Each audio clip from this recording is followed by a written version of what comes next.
Buenas.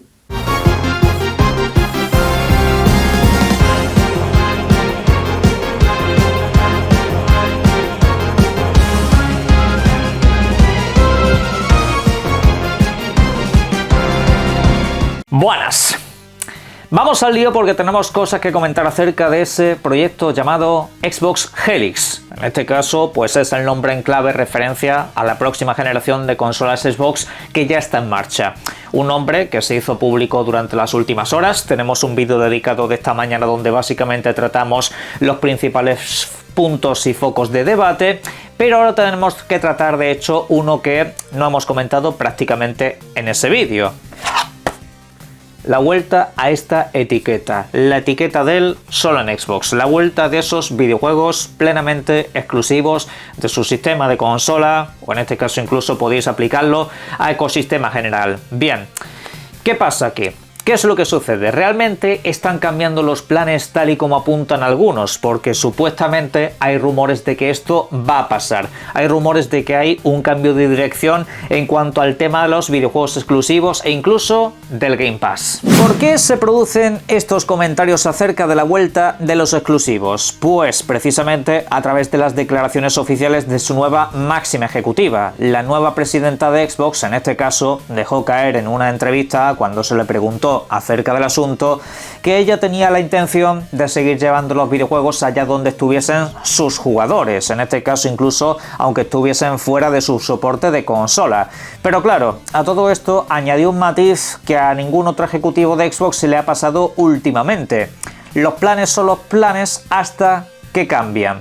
Esa frase es textual y en este caso pues abre una posibilidad, abre una puerta a que esto pueda dejar de ser así, a llevar videojuegos a otras plataformas fuera de lo que se considera el ecosistema Xbox, que también abarca su tienda propietaria en el mundo del PC. Vale, dicho todo esto, por supuesto, hemos escuchado muchos comentarios acerca de volver a sus raíces, acerca de volver a los orígenes de Xbox, y particularmente eso tiene múltiples interpretaciones. La que da la presidenta, en este caso la buena de Asha Sharma, lo que dice básicamente es que quieren volver un poco a ese aire gamberro, quieren hacer un poco de énfasis en lo que le dio identidad a la plataforma, a la consola.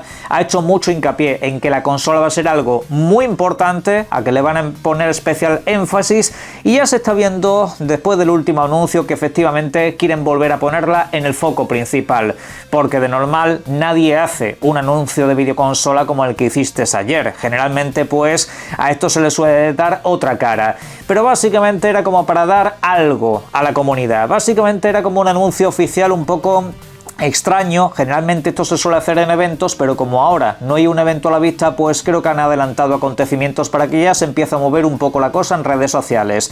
Y bueno, pues ahí también ha sido un foco de debate sobre una posible vuelta de exclusivos. Vale, esto es lo que corresponde a la parte aburrida, a la parte oficial. Ahora, ¿qué tienen de cierto esos rumores que se van compartiendo en redes sociales durante los últimos días? Rumores que apuntan a que videojuegos como Blade, el próximo Elder Scrolls, incluso un nuevo Fallout o un nuevo Halo serían exclusivos de Xbox.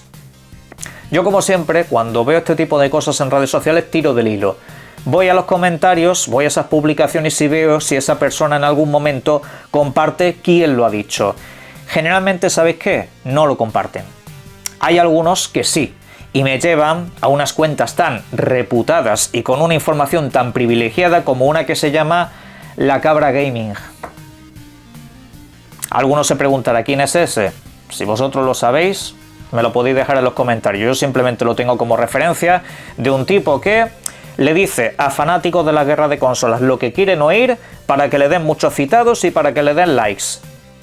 Punto. Esas son las fuentes de información que se están manejando para compartir todo lo que se está compartiendo en redes sociales a nivel rumores. En resumidas cuentas, que no hay nada. Ese es el resumen global. No hay absolutamente nada, ni un solo rumor confiable de que Xbox esté pegando un giro en esta estrategia. ¿Puede que suceda? Puede que suceda, si es que te lo está dejando caer la propia presidenta, que la puerta ya no está tan abierta como antes, que lo mismo la puerta se cierra un poco, lo mismo la puerta se entorna, lo mismo al final van decidiendo una cosa u otra. Ahora vamos a analizar ese punto precisamente, pero lo haremos desde la especulación, no desde la información. Información no existe de que un solo videojuego de Xbox se esté volviendo exclusivo de nuevo, no está pasando. Hace unas horas se viene comentando de que State of Decay 3 va a ser un videojuego exclusivo de Xbox y PC porque ha aparecido en la ficha de alguien. A ver, obviamente es para las únicas plataformas donde oficialmente se sabe que se está trabajando ese videojuego, pero es eso, saber oficialmente que para esas plataformas va a llegar, como en su momento Fable también era un videojuego que estaba publicado oficialmente para Xbox y para PC, y a última hora te han dicho que también en PlayStation 5. Pero es que, lo repito, que tenéis que tener cuidado con la información porque hay mucha viuda, hay mucho personaje que añora la guerra de consolas, que está aburrido en redes sociales, se han tenido que meter a hablar de política y hablar de otras cosas porque perdieron su guerra de consolas, porque ya, pues, ¿de qué va a hablar? De videojuegos. si eso a esta gente les aburre, no les gustan los videojuegos, les gusta pues, un poco el salseillo y todo eso, que a ver, que está muy bien, a mí también me gusta trolear un poco, pero hasta ahí, esta gente es que vive literalmente para eso. Pero vamos, lo dicho, en resumidas cuentas, cualquier rumor que leáis hoy, mañana en redes sociales sobre que un videojuego de estos está llegando a ser exclusivo de nuevo, es eso, es deseo, opinión, valoración que me gustaría y poco más fuera de ahí. Ahora podemos empezar a especular. Mi especulación reciente, por ejemplo, es que PlayStation ha dejado de llevar videojuegos a PC porque no quiere ver la imagen de que sus videojuegos propios empiecen a moverse en consolas estilo PC o PCs estilo consolas dentro de unos años y que prácticamente todo el mundo vea que no tiene una PlayStation en casa, sino que está jugando a God of War en otro sistema completamente diferente. Eso a Sony entiendo que no le hace ninguna gracia, que es una imagen demoledora, porque no es lo mismo decir que God of War está en PC a que está pues en un montón de dispositivos de salón donde todo el mundo lo va a estar disfrutando sin ningún problema, porque repito, no creo que haya limitaciones en ese sentido. PlayStation quitó, por ejemplo, lo que es la barrera del PlayStation Network mismamente. Ahora pues no es un requisito necesario para jugar a sus videojuegos a través de Steam, con lo cual pues los filtros prácticamente no existen. Es muy difícil que lleguen y te capen esa posibilidad, más que nada porque la gente con esa próxima Xbox o como por ejemplo la Steam Machine van a ser más que probable máquinas donde se pueda moldear las cosas como si fuera un ordenador, y ahí ya pues tanto filtro que quieras poner da exactamente igual, de alguna manera vas a poder acceder a esos videojuegos, así que pues yo creo que eso es lo que ha hecho que Sony se dé una vuelta atrás, entre otras cosas como que por supuesto no tienen tanto retorno de inversión como estaba previsto. La cuestión es que eso pues no necesariamente tiene que aplicar a la inversa. Xbox no va a vengarse de PlayStation por sacar sus videojuegos de PC. Eso es una absoluta tontería. Xbox no hace su nueva plataforma pensando en que ibas a tener todos los videojuegos de Sony. Ellos hacen una nueva plataforma mirando un mercado un poco diferente de las consolas tradicionales. Xbox va a seguir sin pelear en ese mercado de las consolas tradicionales, principalmente porque lo que te va a vender es un producto premium, es un producto que no va a ser especialmente barato y posiblemente sea realmente caro. Alguno pensará que estoy desvariando y me estoy saliendo del tema de los videojuegos exclusivos, pero no, realmente va hilado con este punto. Precisamente, al ser un producto premium, ¿sabéis qué es lo que va a suceder? Que al ser más cara, se lo va a comprar menos gente.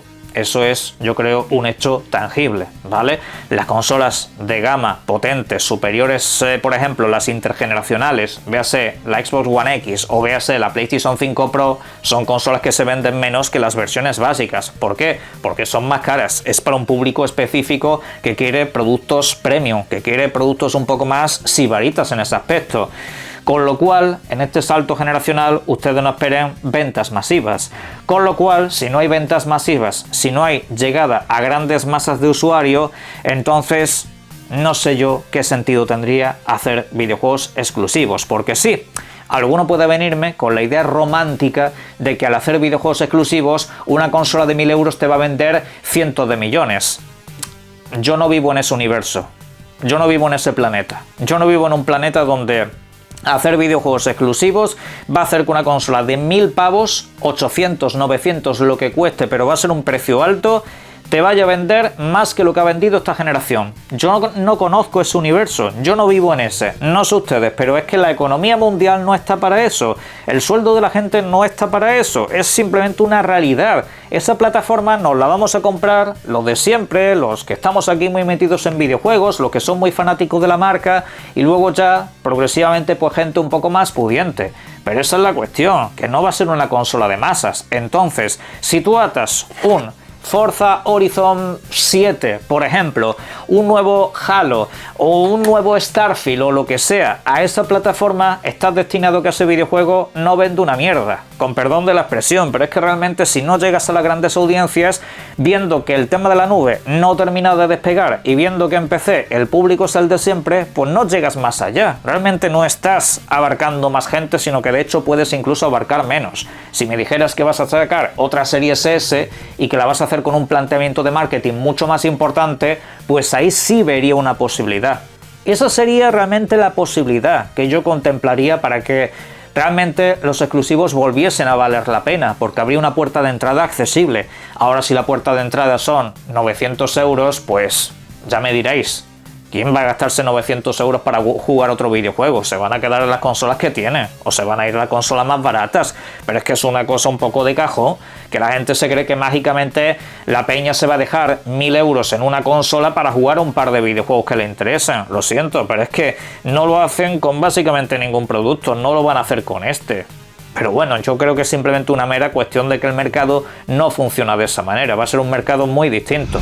Aquí es donde entra la pregunta, ¿qué sentido tendría comprar esta plataforma si realmente no tiene videojuegos exclusivos? Pues repito, es una cosa muy básica, tener un producto premium donde jugar al mayor catálogo del mundo de los videojuegos. Porque sí, realmente si esta nueva plataforma que nos están vendiendo puede ejecutar de manera nativa y con un rendimiento decente los videojuegos que abarca el catálogo de Steam o Epic Games, por ejemplo, y por supuesto con los lanzadores que tiene Ubisoft, Electronic Arts y compañía, repito que estaríamos hablando del mayor catálogo del mundo. Ni en la actual Xbox ni en la actual PlayStation hay tanto catálogo como en esas tiendas que os acabo de decir. No existe tanto catálogo como en esos dispositivos. Entonces eso es por lo que estarías pagando, por tener una experiencia de consola tradicional pero con la accesibilidad que te da el mundo del PC. Esa accesibilidad que te da pues lugar a videojuegos inimaginables que nunca jamás llegan a videoconsolas. Porque sí, hay un mundo que la gente de las consolas no conoce, que es el del PC. En ese mundo hay tantísimos videojuegos, estamos hablando de cientos, que nunca jamás han pisado ni pisarán las videoconsolas, que serían ejecutables a partir de aquí. Y eso pues obviamente da un prisma para un jugador muy específico. No será un jugador masivo, el público casual no se va a comprar este dispositivo, pero es que este dispositivo tampoco creo que busca al público casual. Obviamente lo pueden intentar, y es ahí donde entra la opción, por ejemplo, de esa máquina que sea pues un dispositivo de precio más reducido, que sea pues como lo que han hecho con la Xbox Ally, y que tuviese pues algunas prestaciones un poco reducidas para vendértela pues a 600 o 700 euros, para intentar también abarcar ese público más de corte tradicional, aunque repito, con prestaciones menores. Esa es la única vía que le veo realmente en ese sentido, pero el resto, esto va a ser, repito, un producto meramente premium para gente que busque experiencias de alta gama. De hecho, una de las cosas que se viene comentando últimamente es lo que puede pasar con Game Pass. Game Pass yo creo que es un servicio que va a seguir muchos años aquí entre nosotros y que de hecho no creo que eso tenga mucha vuelta atrás. Obviamente va a seguir habiendo modificaciones, añadidos, cambios de precio, de ventajas y todo ese tipo de cosas, y es ahí donde tendremos que ver cuánto puede seguir valiendo la pena o no. Pero uno de los detalles que se viene comentando últimamente, así lo ha dejado caer el medio Windows Central, esto no es algo que te diga la Cabra Gaming o cualquiera de los loquitos estos de guerra de consolas, es que se ha estudiado la posibilidad de añadir, por ejemplo, World of Warcraft como parte de la suscripción Game Pass, que tengas acceso a ese videojuego. Y hombre, si esta nueva plataforma va a tener esa idiosincrasia del mundo del PC, pues obviamente vas a poder ejecutar ese videojuego ahí.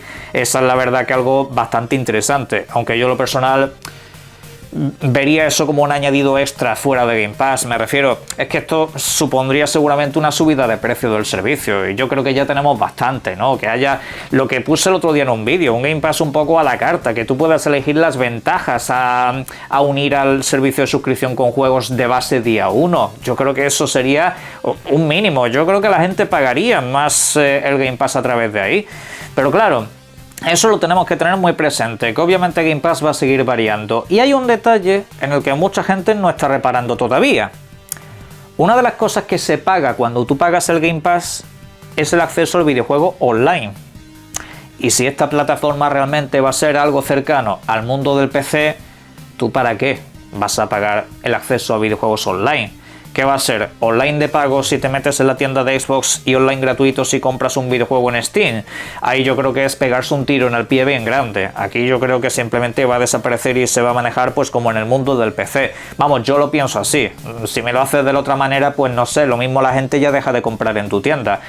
Sería un poco razonable que el online de pago desapareciese tal y como se está comentando y tal y como se viene planificando hace años. El punto es ese, que si tú me quitas el online de pago, entonces Game Pass tiene que bajar de precio.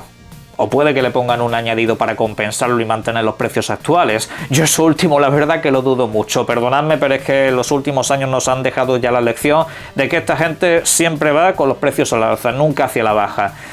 Insisto en ese Game Pass intermedio, en ese Game Pass tradicional, juegos día 1 y puedes dejar a un lado el Call of Duty y el Fortnite y todas estas porquerías que han metido. Juegos día 1, de terceros y propios, punto. El resto que sea un catálogo de 400, 500 videojuegos como hasta la fecha y ya está. Esa sería la apuesta. Ya digo yo que recuperaría mucha gente e interesados en el Game Pass, sobre todo en el mundo del PC, donde posiblemente la suscripción de base desaparezca del todo. Porque es aquí donde entra la última cuestión y que venimos avanzando en el canal desde hace mucho. Si esa nueva consola realmente es como estar en el mundo del PC pero con un estilo e interfaz y experiencia de usuario cercano a la consola, el Game Pass PC va a ser la suscripción estrella, ¿verdad? Porque al fin y al cabo Game Pass PC sigue teniendo videojuegos propios día 1, sigue teniendo videojuegos de terceros, sigue teniendo el EA Play. Pero claro, sale mucho más barato que Game Pass Ultimate y eso no puede ser. Ya sabemos aquí cómo funciona la cosa. Entonces, yo creo que lo que es conocido ahora como Game Pass PC va a desaparecer. Sobre todo de cara a esta plataforma. De cara a esta plataforma Game Pass PC seguramente lo eliminen con la excusa de que el PC y la videoconsola se han unido. Pero claro, obviamente aquí se perdería una ventaja de precio bastante importante. Por ende, tienen que cuidar Game Pass en ese aspecto. Game Pass Premium tendría que volver a evolucionar a tener videojuegos día 1. Y a partir de ahí nos sentamos a hablar. ¿Vosotros qué pensáis? ¿Creéis que deberían de volver a planteárselo de los videojuegos exclusivos y no pensárselo demasiado? Que simplemente lo saquen y ya está. ¿Qué pensáis acerca de Game Pass como ventaja? ¿Lo pondréis de otra manera para intentar atraer a usuarios? Me lo podéis dejar todo como siempre en la caja de comentarios. Hablaremos más temas sobre esto porque no para de salir información, pero por supuesto disfruten ustedes mucho de los videojuegos. Un saludo.